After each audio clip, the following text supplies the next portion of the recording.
என் husband சொல்லிட்டாரு, நாளைக்கு mutton biryani பண்ணு. ஆனா மசாலாவே இல்லாம ரொம்ப கம்மி மசாலா போட்டு சூப்பரான ஒரு பிரியாணி பண்ணுன்ட்டாருங்க. இது என்னடா புது டாஸ்க்கா இருக்கு. பிரியாணினாலே நல்லா மசாலா நெறையா போட்டு பண்ணா தானே நல்லாயிருக்கும். சரி ஆத்துக்காரு கேட்டத செஞ்சு கொடுக்கலனா எப்படின்னு சொல்லிட்டு, அப்புறம் இந்த மாரி பெரிய சட்டியோ, குக்கரோ எடுத்துக்கோங்க. அதில கொஞ்சோண்டு நெய்யி, நல்லெண்ணெய், லைட்டா சன்ஃப்ளவர் ஆயில் விட்டு நல்ல தேவையான பிரியாணி மசாலாக்கள்லாம் போட்டு, அதில வந்து வெங்காயம், தக்காளி, பச்சை மிளகாய், புதினா, கொத்தமல்லி போட்டு நல்லா ஒண்ணு ஒண்ணா வதக்கிக்கோங்க. மட்டன் இந்த மாதிரி வேக வச்சு கொஞ்சோல பிரியாணி பொடி லைட்டாக ஒரு ஃப்ளேவருக்கு ஆட் பண்ணிக்கோங்க. இதில் நம்மள மெயின் வந்து பச்சை மிளகா தான். அந்த உரப்பில் தான் இந்த பிரியாணியே நம்மளுக்கு வரப்போகுது. ஃபர்ஸ்ட் டைம் ட்ரை பண்ணுறேங்க. நிஜமாவே சூப்பராகவே இருந்துச்சு. சீரக சம்பா அரிசிக்கு மட்டும் எப்பயுமே நல்லா அரிசி ஊறி இருந்துச்சுன்னா 1க்கு 1 1/2 வைங்க போதும். ரொம்ப தண்ணி வச்சுட்டா குழஞ்ச மாதிரி ஆகிடும்.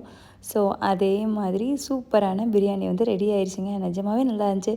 என் ஹஸ்பண்டே பரவாயில்லையே இது கொஞ்சம் மைல்டாக இருக்கே, இந்த வெயிலுக்கு கொஞ்சம் ஏற்ற மாதிரி இருக்கேன்னு சொல்லி சொன்னார். கண்டிப்பாக நீங்களும் உங்கள் வீட்டில் ட்ரை பண்ணி பார்த்துட்டு எனக்கு கீழே கமெண்ட்ஸில் மென்ஷன் பண்ணுங்கள். தேங்க்யூ, பாய்.